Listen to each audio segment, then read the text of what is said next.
Before this video start, this is part 38 of What If Naruto Went Dark. Go and check out part 37 I did about an hour or two ago before you watch this one. Trust me guys, it's interesting. And remember to switch across and check out the playlist and check out from part 1. So, get this one to 310 likes and you get the next part as soon as possible. Comment down below and turn that bell notification to stay posted. Remember to share to all of your friends on your social media platform. And without further ado, let's get straight into it. Start the intro.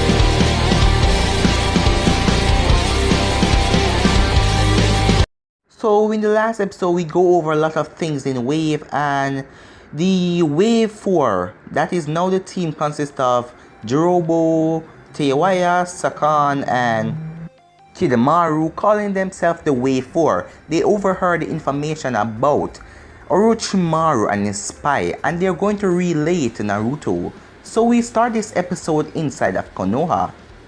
Our least favorite Hokage, Minato, was sitting at his desk, filling out paperwork. Today has really been a worse day for him.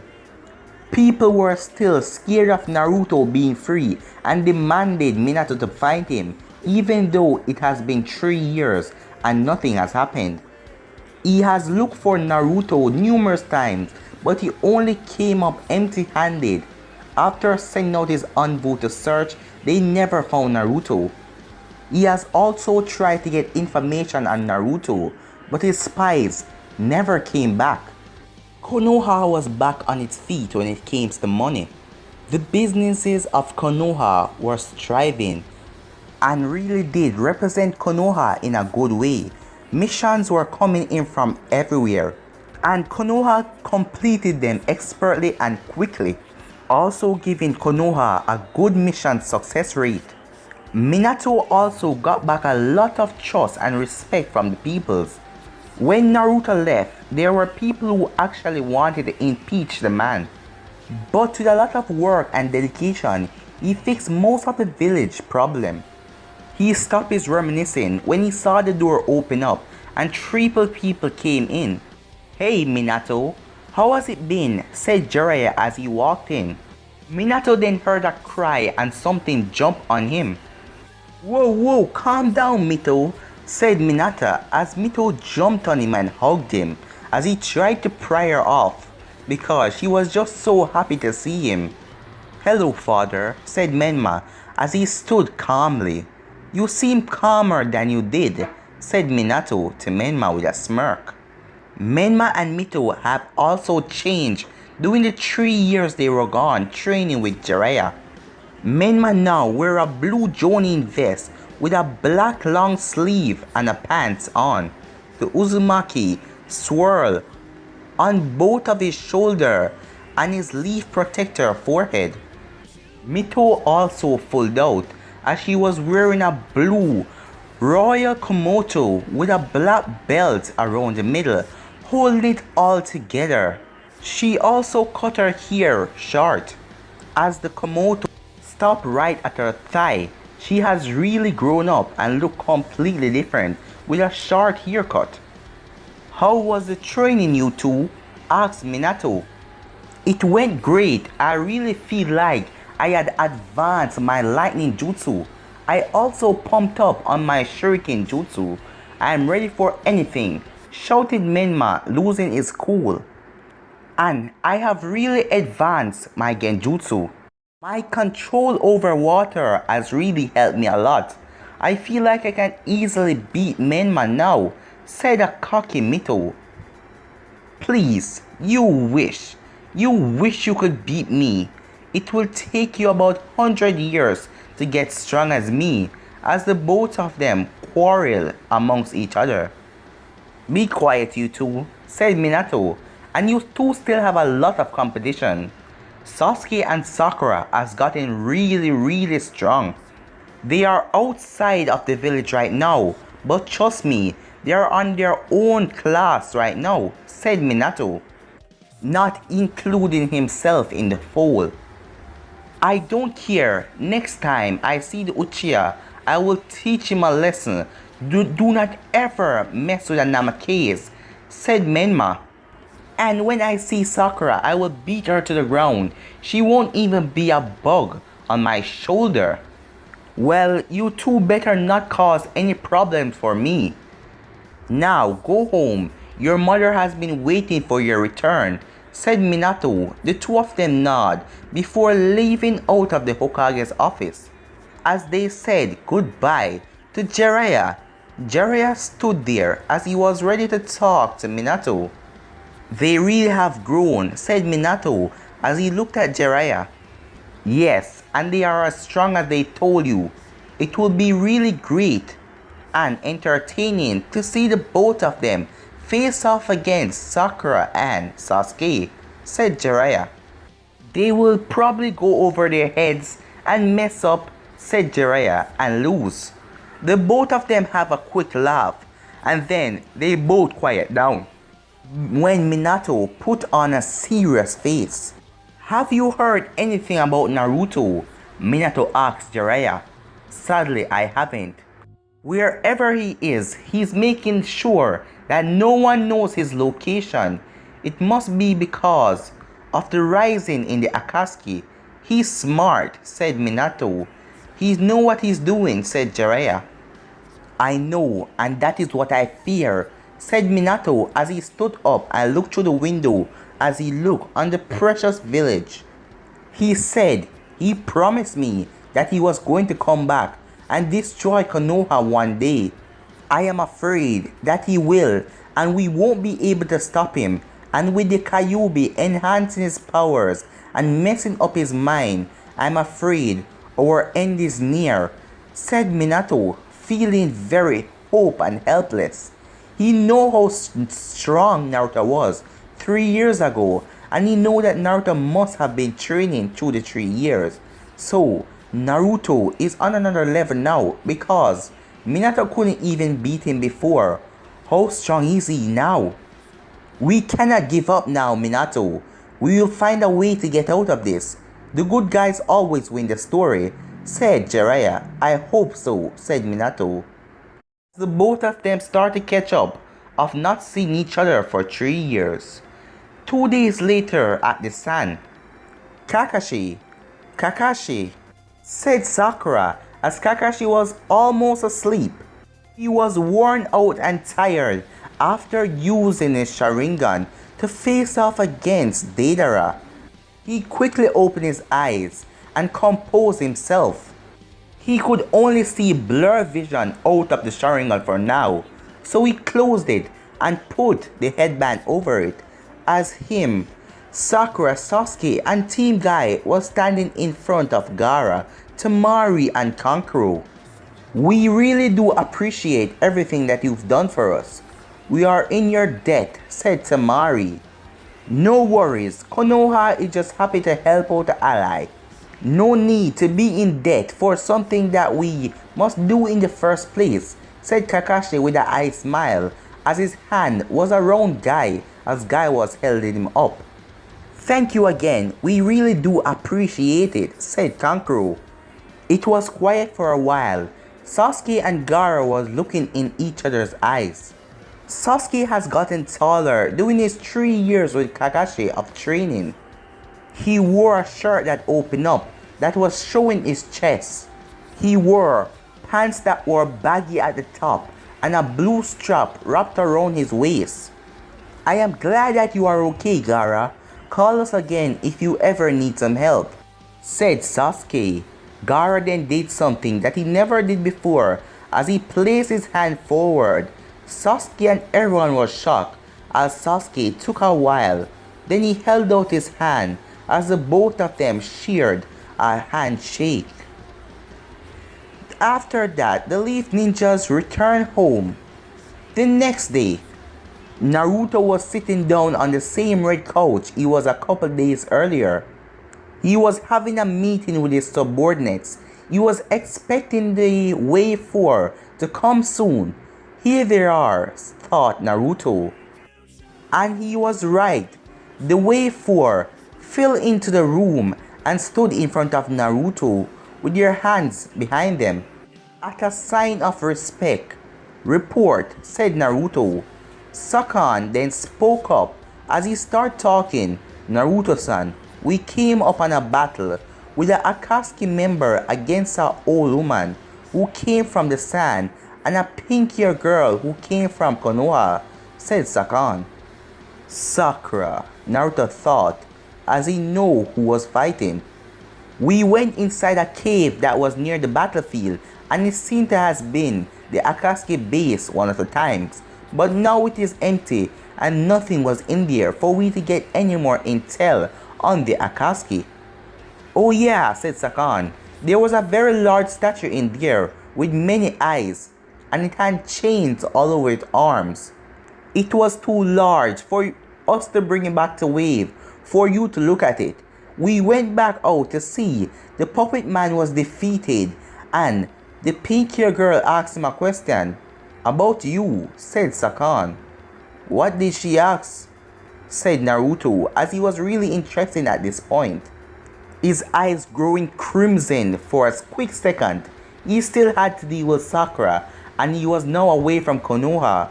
What is with that bothersome girl, Naruto thought. The puppet man said that you were currently in Wave and you were training your allies for something. He also said most of your allies were Orochimaru subordinates and you went into a lot of Orochimaru secret hideouts, but they do not know why. Sakan relayed all of the information to Naruto.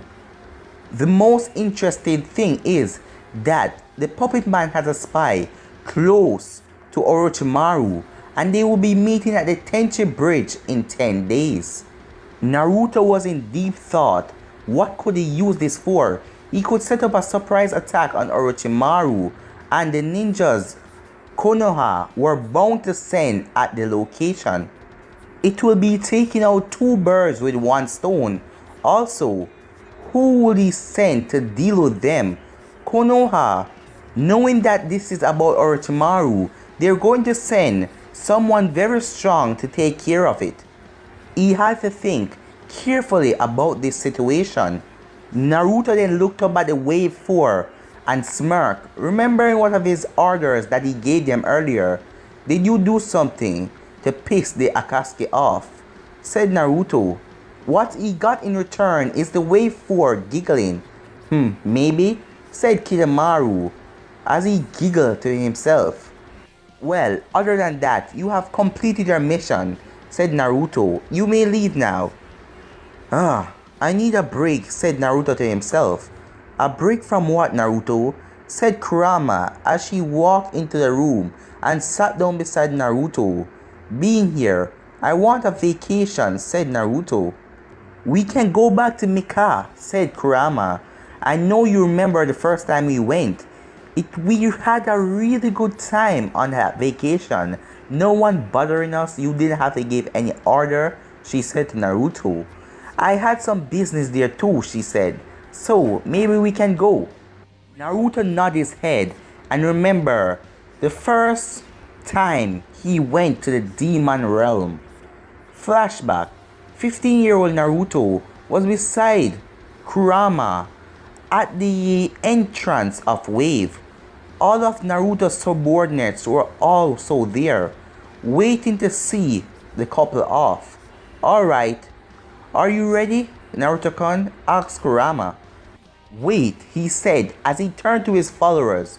Kurama-chan and I will be gone for a while, so be careful and take care of yourselves. I don't want anything wrong when I come back.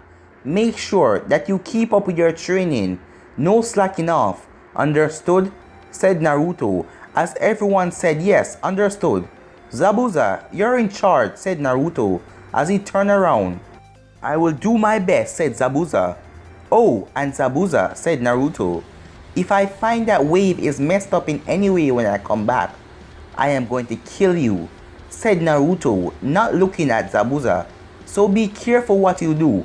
Of course, Naruto.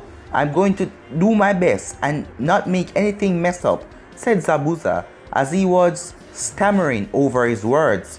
Alright then, Kurama, let's go. Kurama then went through some hand signs as she summoned the gate of hell. The ground started to tremble and a large gate came out in front of the group. The door was all black with statues of demons surrounding it. There were chains around the gate, making sure to hold the demons inside of it. Kurama went through some more hand signs and shouted, "Release!" The chains started to fall down as they all fell to the ground. The gate suddenly swung open and everyone could look inside. They all saw pure fire everywhere, red fire glazing. Naruto-kun, Kurama, do you really want to go in there? Fu asked after seeing the place look like pure death. Yes, aren't you excited, Naruto? Asked Kurama with a smile. Yes, he said, in a dead voice, not showing any expression at all. Alright then, we will be back soon. See you later, said Kurama, as she grabbed Naruto by the hand and went inside of the gate. Once they went inside, it closed behind them and went down back in the ground. You know, that was some freaky shit, said Teiwaya. In Mikai, known as the world of the demons, Naruto was following Kurama as she walked down a road that was leading to a very large wall. It reminded him of the walls that surrounded Konoha. Once they made it to the wall, they were stopped by two very large ox, demons, with giant swords in their hands. Halt! Who are you and what are you doing here? Shouted the demon. I am Kurama. I am the nine-tailed Kyuubi. I have returned with my mate and I wish to show him all around Mikot, said Kurama. When she said this, instantly the two got to their knees and begged for forgiveness. Please, Kurama-san, please forgive us. We didn't recognize you since it was a very long time you haven't been here, as the two said, pleading for forgiveness. Stand up, I won't kill you. Things has changed the last time I've been here, said Kurama. Please enter, said the demons as they step aside, allowing Kurama safe passage inside. Come on, Naruto, I want to show you around, she said as she pulled Naruto inside. Inside the wall was a village. Demons of every kind was walking around. Dogs, bears, snake, bull, mostly fox though. Most of the demons were talking about strange things like eating people's soul that accidentally came to this place. They love everything that deals with the suffering of humans. This made Naruto start to like this place more and more. Kurama showed Naruto everything, the dungeon, the fountain of blood, the river of tortured souls, the feeding lands, everything. Naruto really had a good time on the tour, seeing that this place was wonderful, lots of death and suffering. He loves that. They finally made it to a castle and it looked amazing to Naruto. It was a very, very large castle. It looked like something in a fairy tale, but it was very dark and demonic. The two entered the castle to see a line of fox demons on the wall, bowing down to Kurama. Welcome back, Kurama-sama. If I may ask, who is the boy beside you? Asked one of the foxes that came up to the couple. This is my mate and the future king. Show him some respect. His name is Naruto. He is very strong, so do not piss him off, Kurama announced to everyone. She then turned to Naruto. Naruto-kun, I am about to take care of some work right now. You can look around if you want to, but be back by sundown so we can have dinner, understood? She said. Yes, Kurama, he replied, and gave her a small smile before kissing her on the cheek, and then he started to walk around the castle some more. Naruto explored the castle for a while, taking all the sights and the treasure in it before going back to the village outside. He didn't realize that he was taking so much of the castle in, and the village. He didn't even know where he was going as he lost himself. He was now at the entrance at a forest. Where the hell am I? He thought to himself as he looked around but could see no people around. He kept on walking till he see a house. He went up to the door and was about to knock, but then it opened by itself. He saw lights on, so he decided to just went with it and went inside. He looked around. He then saw a stove and something was on the fire.